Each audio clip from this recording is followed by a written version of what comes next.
bad Friday night, although we do have some rain in the forecast. Big festivities going on in downtown Aiken. It's the Foodie Festival. I know where I'm going after the newscast. Full look at your 5 to 6 forecast is straight ahead. And that's just a testament to his character and who he was. Right now on News Channel 6 at 7, more reaction to the plane crash victim being called a hero for steering his plane between houses and avoiding hitting them. Plus, the latest on the investigation. Live from Television Park, this is WJBF News Channel 6 at 7. Good evening, everyone. You're watching News Channel 6 at 7. I'm Dee Griffin. Thanks so much for joining us. Coverage you can count on begins at 7 with the road reopened after a deadly plane crash yesterday in Augusta's Forest Hills neighborhood. News Channel 6's Hannah Latier has the latest on the shock still being felt in that neighborhood. People were stopping by all day on Friday, paying their respects, and NTSB crews were out there earlier in the day removing the plane. But what many neighbors are doing right now is looking back on the tragedy that happened on Thursday. It didn't sound right. The engine was screaming. And then you heard the crash. I mean, it was a loud explosion, and you just knew right away it was a plane crash. But nothing could have prepared Lisa Lewis for when she stepped out of her house on Thursday morning. There was the fireball and people standing everywhere, just trying to figure out, if there was anything to do. Many neighbors heard the loud boom. It scared me to death. I thought somebody was actually breaking in the house. This is security camera footage from Griffin's house, where you can hear the plane crash.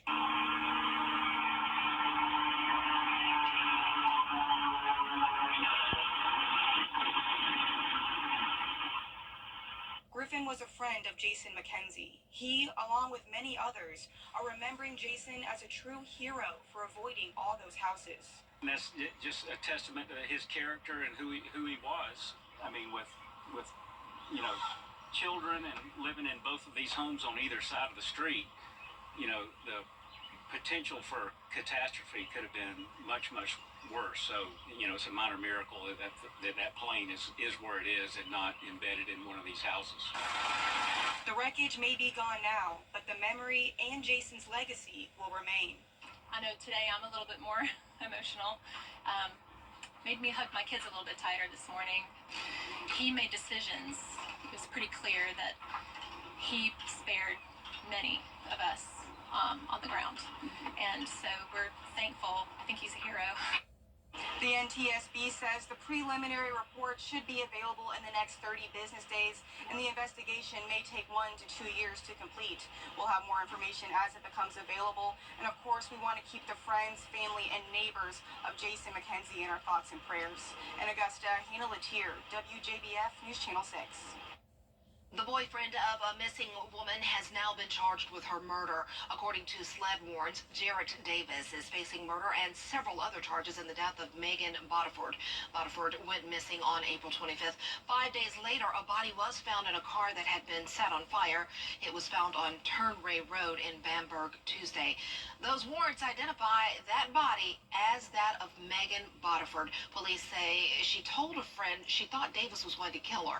She told her friend to call police if she didn't hear from her in 30 minutes after she left.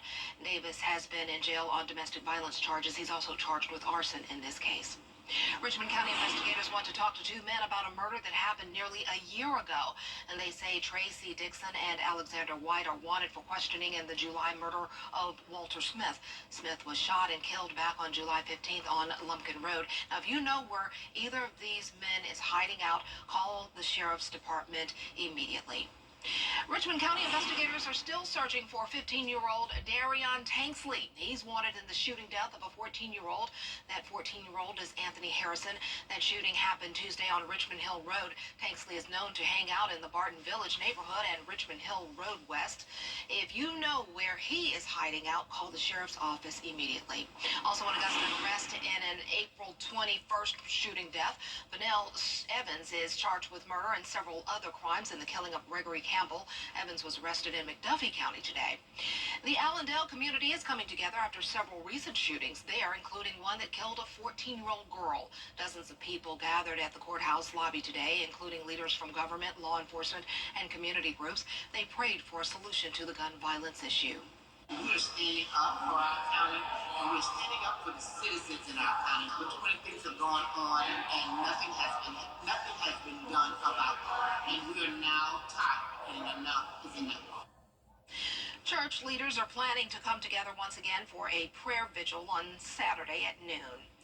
Well, Grovetown police are charging a daycare worker with cruelty to children. The police chief says Taisha Stokes, a worker at the Big Blue Marble daycare, was caught on video picking a child up by her right arm, then walking her to a chair. He says the video then shows Stokes pick the child up with two hands and forcibly sit her down in a chair. The child had minor abrasions. Stokes is charged with second-degree cruelty to children and has been fired. Time now for a first look at our weather with Chief Meteorologist Tim Miller. And Tim, we could see some rain soon, but right now I think there's a festival that's named in honor of me and possibly you. Yeah, definitely. Yeah, it's called the Foodies. Foodies, just the for us. Foodies Festival in Aiken is going on right now. We could use the rain, but I know we really don't want it on the weekend. We'll talk more about that and also take a look at the Kentucky Derby forecast as well in just a few minutes. Nice, Tim. Love the Kentucky Derby. Well, more than a dozen Thompson High School students are committing to becoming teachers in the future.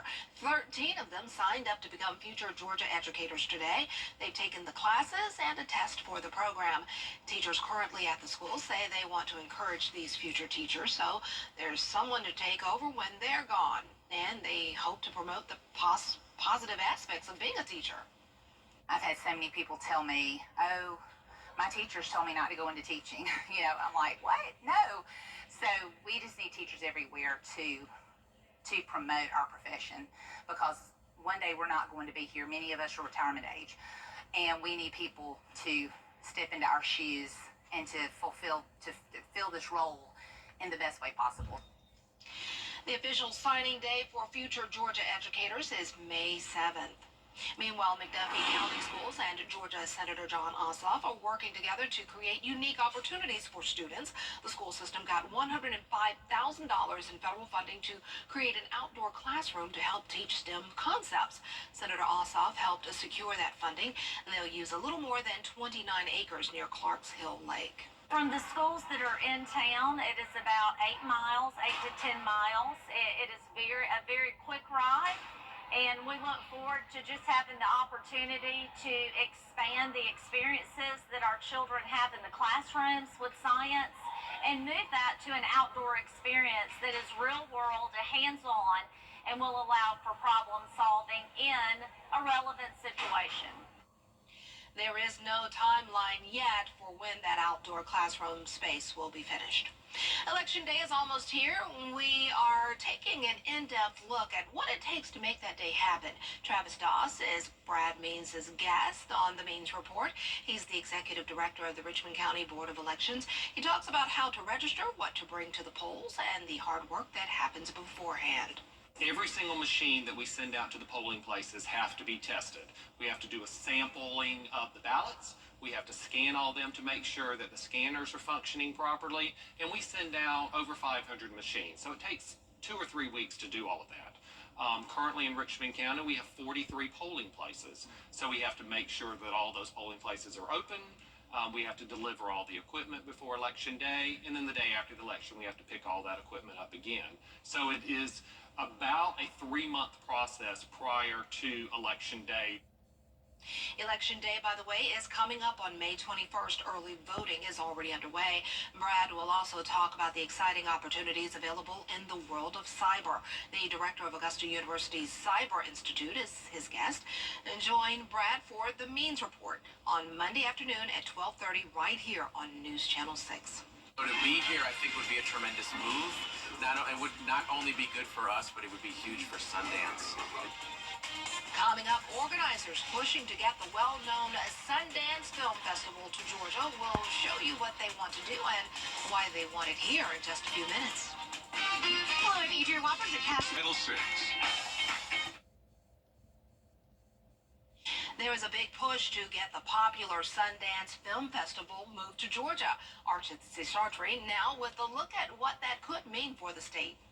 This week, the Atlanta Film Festival is well underway with creatives, actors, aspiring filmmakers, and directors here in Atlanta. But they already have their eyes on another film festival, the Sundance Film Festival, which could shift gears from Utah to right here in Georgia. Competing with other large cities, Atlanta is putting together its creative process, including logistics, hotels, and why Georgia would be a good fit for the Sundance Festival. The Sundance Film Festival is arguably the premier film festival in the United States. It's one of the biggest in the world. Not only just in terms of attendance, but really in terms of its cachet, its importance, its visibility. Georgia is planning to bring the Sundance Film Festival to the Peach State. Aside from all of the capacity we have for screenings, aside from the hotels, aside from the air, aside from all the logistics, I think creatively, Sundance has always been interested in finding the new and the voices that need a shot. And frankly, as Outkast put it, the South has something to say. The city's mayor feels with the state's booming entertainment industry and tax credit incentives, the Sundance Film Festival will boost the economy with tourism dollars. It would be huge to the city. You know, from a logistics standpoint, you know, when you go to Sundance these days, it's difficult to get a hotel room. It's because it's in a very small town. And so the fact that Atlanta has, you know, is number 7 in hotel room capacity, the fact that we have the busiest and most efficient airport in the world means people can fly in and out easy. So to be here, I think, would be a tremendous move. It would not only be good for us, but it would be huge for Sundance in terms of being able to create opportunities and expressions for voices that are otherwise unseen and unheard in a way that would be transformational. Sundance usually takes place in January and lasts about 11 days. Georgia will find out on May 6th if it's made the cut, and we'll know by the end of the year if it will host the Sundance Film Festival starting in 2027. Reporting in Atlanta, Archit Seshadri, Atlanta Bureau Chief. Well, it's the first Saturday in May, and in Louisville, Kentucky, that means it's Derby time, and sort of hit and miss with the forecast. 82 the high. Along with some scattered showers and storms by the time the actual Derby gets to be a run-in for the roses. So we'll have to watch carefully, but all in all, not a bad forecast. Your forecast here at home? A little different. Straight ahead. Just like over the years, thousands of people have gotten their hands on one. And who knows, you could be next. Win your very own Good Morning Augusta coffee mug at WJBF.com/coffee club. Sponsored by Honda Cars of Aiken. The Live 546 mobile app. Download it today. The WJBF Live Viper 6 Skyview Network is sponsored by Terry Lambert Hyundai. Low prices, big selection, and committed to quality customer service.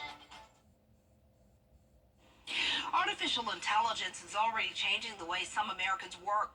What should you do to adapt? Alexis Christoforous has a look at some AI career tips. 25 of the most common job postings on Indeed have now got some form of AI interaction. Matt Burney, an artificial intelligence career expert at employment site Indeed, says technology has progressed rapidly, and now employers are starting to embrace AI in the workplace. So what can you do to stay ahead of the curve? Burney suggests being adaptable and embracing the change by learning basic AI skills for your industry, which could make you more marketable for future jobs.